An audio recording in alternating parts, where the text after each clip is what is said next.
नमस्कार साथियों।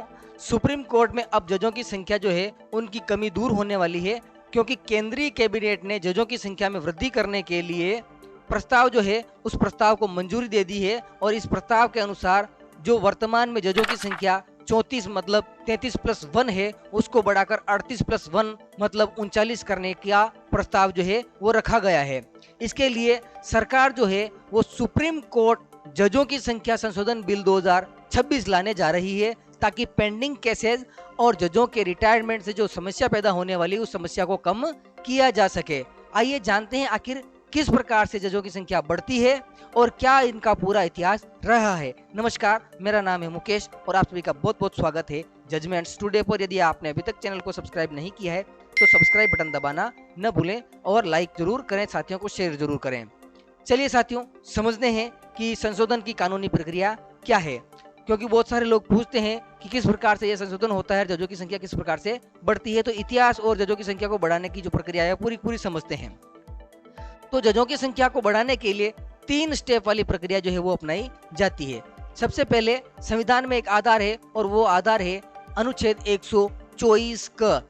इसके तहत संसद के पास में केवल और केवल संसद के पास में यह शक्ति है कि वो जजों की संख्या में वृद्धि कर सकती है। उसके लिए उसको प्रक्रिया से गुजरना पड़ता है, मनमाने तरीके से जजों की संख्या में वृद्धि नहीं की जा सकती है। और अब क्या होता है साथियों, दूसरा जो स्टेप है वो क्या है कि कैबिनेट की मंजूरी की आवश्यकता होती है। सबसे पहले क्या होता है कि केंद्र जो है यानी केंद्रीय कैबिनेट जो है वो इसके प्रस्ताव को पास करती है, और प्रस्ताव को पास करने के बाद में संसदीय संशोधन होता है। अर्थात इसके बाद सुप्रीम कोर्ट जो है सुप्रीम कोर्ट नंबर ऑफ जजेस एक्ट 1956 इसमें संशोधन करने के लिए संसद में बिल पेश करती है। कौन करती है? केंद्रीय कैबिनेट करती है, केंद्र सरकार करती है। और दोनों सदनों यानी राज्यसभा और लोकसभा से इस बिल के पास होने के बाद में यह बिल जो है वो राष्ट्रपति के पास पहुंचता है, और राष्ट्रपति के हस्ताक्षर होने के बाद में यह कानून बन जाता है। इसके लिए किसी भी विशेष भारी भरकम संविधान संशोधन की जरूरत नहीं होती है। यह एक साधारण विधायी प्रक्रिया है, तो कोई सामान्य प्रक्रिया है, इसमें कोई विशेष बात नहीं है। अब हम समझते हैं कि किस प्रकार का इतिहास जजों की संख्या में बढ़ोतरी का रहा है। अगर इतिहास को हम देखें साथियों, तो समय के साथ जजों की संख्या जो है उसमें कई बदलाव जो है वो हुए हैं। सबसे पहले 1950 में सिर्फ 8 जजेज मतलब 7+1 हुआ करते थे। इसके बाद में जो केस है उनकी संख्या को देखते हुए 1956 में इन जजों की संख्या को बढ़ाकर 11 कर दिया था, मतलब 10+1 कर दिया गया था। इसके बाद में 1977 में इन जजों की संख्या को बढ़ाकर 18 किया गया था, और उसके बाद में 1986 में इस स्ट्रेंथ को बढ़ाकर 26 जो है वो कर दिया था, मतलब अच्छी खासी स्ट्रेंथ हो चुकी थी। फिर बाद में 2009 में मुकदमों को जो बोझ है मुकदमों का, उस बोझ को देखते हुए इस संख्या को 31 यानी 31 कर दिया गया। और पिछली बार 2019 में इस संख्या को 31 से बढ़ाकर 34 यानी 33+1 किया गया था। अब 2026 में यह संख्या जो है वो 38+1 मतलब 39 जो है करने की तैयारी हो चुकी है।